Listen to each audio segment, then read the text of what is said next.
Good afternoon. Hope you all had a lovely lunch and you're not thinking about a nap right now. Hopefully I'll keep you awake.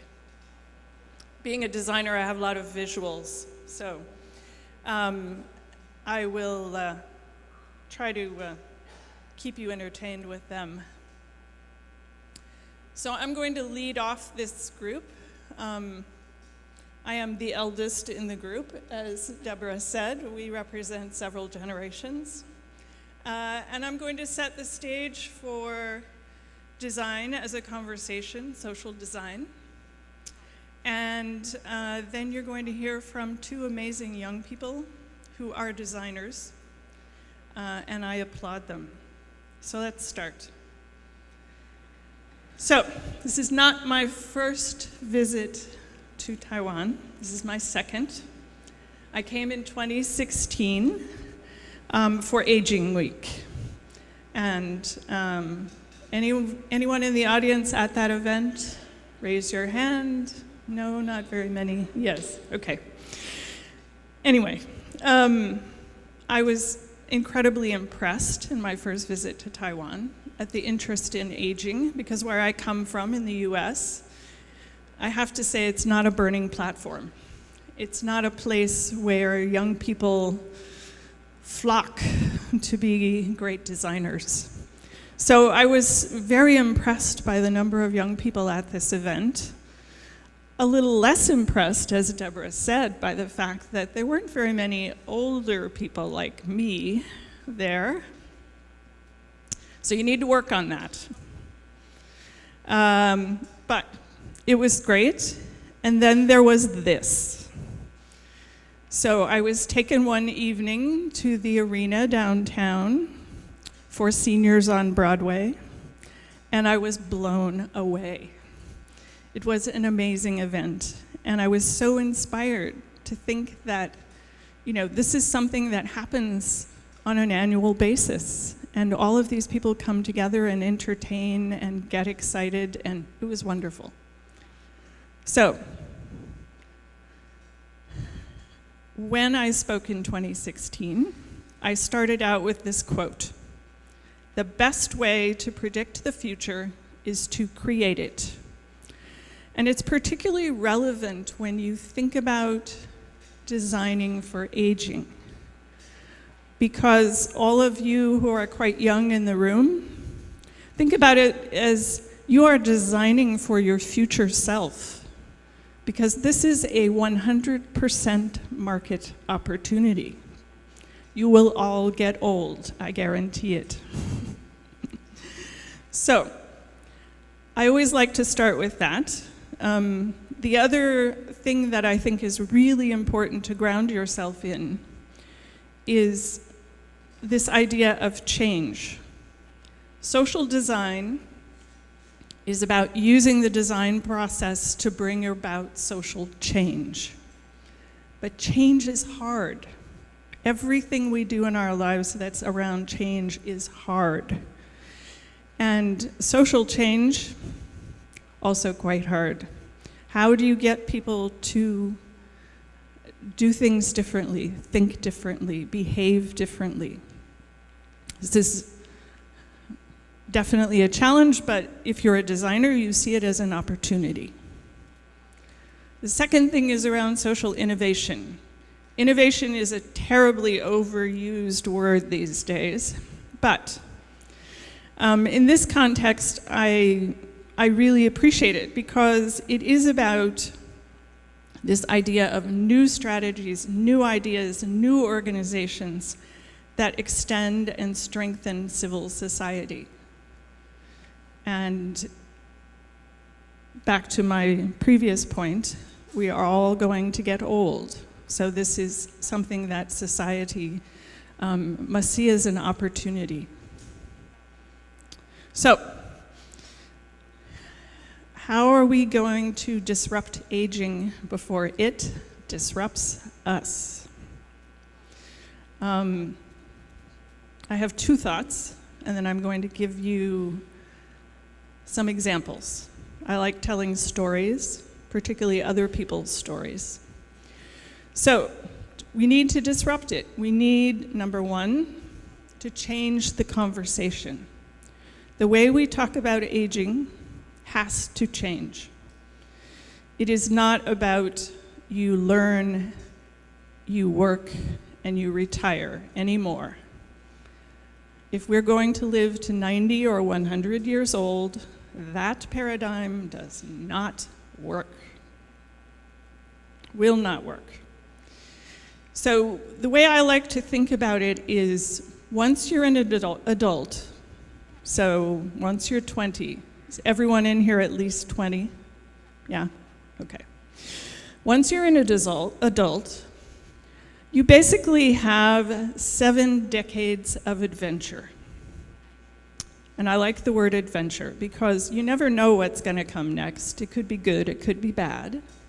But the point is, you have an opportunity to learn, master, and teach in cycles that are much more natural than these old paradigms. So think about that for a minute. Dwell on that for a moment. Think about your life differently. Don't frame it in the same way. Because those are the kinds of changes that we need to see happen in order for us to be successful and in order for us to create this future for ourselves. So, second, Deborah sort of ruined my moment by using this already, but design with, not for. Really bad assumptions can happen if the people that you're designing for aren't in that room with you. You may have the best of intentions. You may care a great deal, but you cannot count on what you assume to be needed as much as you could count on actually asking older adults what they need. My great story around that was when I worked at IDEO a few years back. I saw young designers in the San Francisco studio who had the best of intentions and were designing, but they were making assumptions. And it came to me that, you know, if we talk about designing with, not for, then we need to not only talk the talk, but walk the walk. So I went out and I hired a 90-year-old designer.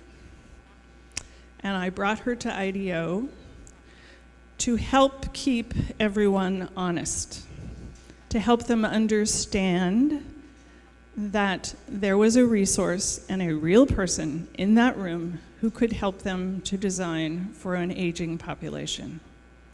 And they learned a lot, and they learned to seek Barbara out for more than just design. She became a friend, an ally, a mentor. It was amazing. And she became quite a media star as a result, which was a little bit hard to manage. And quite often when the media would come and talk with her, they would kind of treat her like she was special. And we would both point out to them that she's not special. There are thousands of people out there like Barbara. You just have to tap into them. And, you know, try to make sure that people understood there's nothing unique about Barbara. She's a lovely person. But there are many people like Barbara who have a lot to offer. And so thinking about designing with someone is really important. So what I thought I'd do is go through some examples, but I want to set up a framework for them. So if we're going to create our future, then one great format for that is to think about what's going on today that we want to change, and how are we going to change it? What is that future? And I call them from-tos. So we're going to go from this certain state of existence to this future one that we aspire to and want to create, because it is about aspiration, it is about opportunities, not seeing them necessarily as a challenge, but an opportunity. So the first one, along my theme of changing the conversation, is we need to go from being ageist to inclusive. And our panel is a great example of this. So if you think about what are the ways and opportunities for us to shift this paradigm, and in the US, we are incredibly ageist. I would argue that everyone in this room, including myself, has done something very ageist, probably in the past 24 hours. It's a slip of the tongue, it's whatever. You know, you don't mean any harm with it sometimes, some people do, but it just happens, and we have to correct ourselves. One thing that I have made myself do is I never use the word senior, and I never use the word elderly. Those are words I would never want to describe me, and as a 67-year-old woman, I am an older adult. That's, as far as I'm concerned, the PC way to talk about it. So, how do we become more inclusive, and what's happening out there that gives us hope? A couple of years ago, I learned about something called the Intergenerational School. And this is basically the idea of creating a community of lifelong learners. Back to my 7 decades of adventure, we are learning all of our lives. And so this community is basically made up of all ages, and it aspires to really create this new paradigm, this new shift away from age-separated and segregated education into one that is a communal learning experience. So you have old and young teaching, mentoring, learning from each other. You have staff, you have teachers, you have everyone engaged, and they've created a community across the generations with the hope of setting people up for success throughout their life's stage, whichever one they happen to be in. That's definitely a different way of thinking about it, and something potentially that has merit. They haven't been around that long, so there's not a lot of proof, but one can hope. How do we go from invisible to inspiring?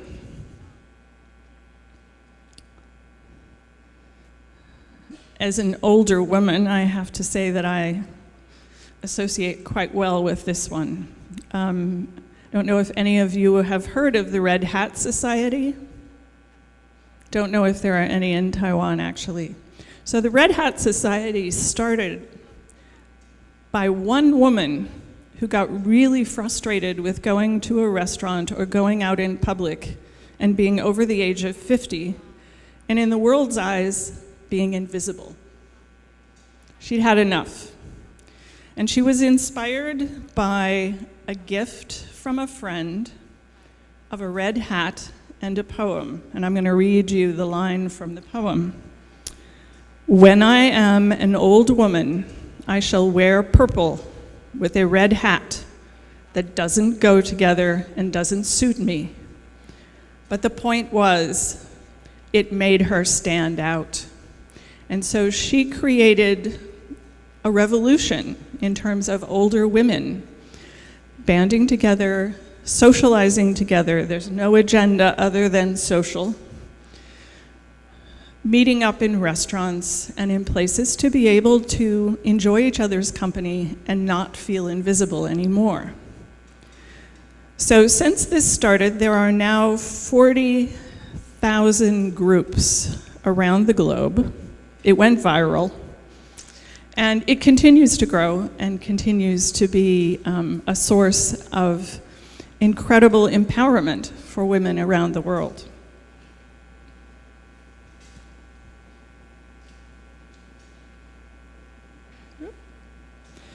Another one is advanced style. Young man who learned about style and fashion from his grandmother, was shocked that in the media, older women weren't represented. So he made sure that they were. He created advanced style, and he started to publish these images, wrote books, and tried to promote this idea. And it caught on, and it made the beauty and fashion industry change their tune. Isolated to living in place, and I say living in place, not aging in place, because I think it's more aspirational to live than to age. There are villages. The San Francisco Village happens to be one that I'm a member of. This was something that started in Boston. A group of people wanted to age in community. They needed to figure out how. They set up a not-for-profit. They found services. They created a volunteer network, and they were able to live and age in their homes comfortably. Again, went viral. There are now several hundred villages across the United States, and they are continually growing. There is now a village-to-village network that helps them establish themselves. This is about people helping each other.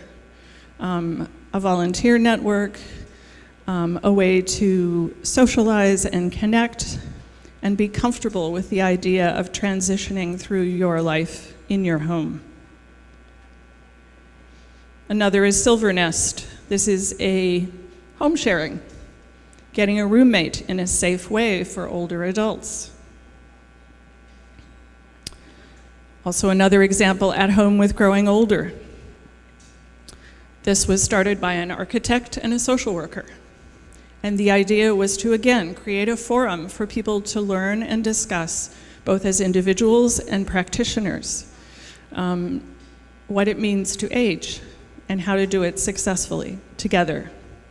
They even created what's called the Aging 360 Toolkit to help people evaluate their own homes and think about how to be successful at that.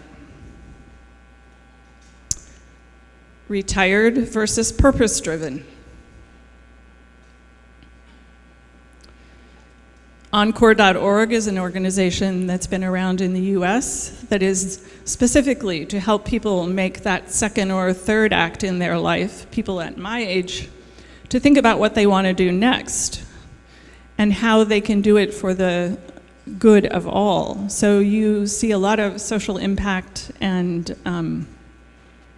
organizations that are working across the generations to make life better, because when you're at that stage in your life, you care about things. You care about having meaning in your life. You want to leave a legacy. You want to help others. This is a time you can do it. And so this organization has really empowered many older adults. Experience Corps, which is run through AARP in the United States, engages students, schools, older adults to create successful opportunities for students, particularly ones who are struggling. And it is a triple win for everyone because the older adults have purpose, have meaning, have something in their life that brings a smile to their face and value. Dependent versus interdependent. That's interesting, that got cut. Last story, Daughterhood. We are interdependent, and that's what's important. In US culture, we've emphasized for a long time the importance of independence, and it's not paid off. You find a lot of seniors and older adults who are really struggling and isolated, and that may even be the case here. And so how do we begin to work across the generations and support each other? Daughterhood was started by a woman who was a caregiver for her aging parents, and she was struggling. And she wanted to create a Daughterhood circle with other women who were in the same situation to give each other support, to help each other understand and learn from each other. And it's been growing by leaps and bounds as well. So these are all efforts that are sort of groundswell and have a very deep social aspect to them. And very important to think about as we go forward of what can we continue to do in this space to create an environment that we will all look forward to being a part of. So thank you.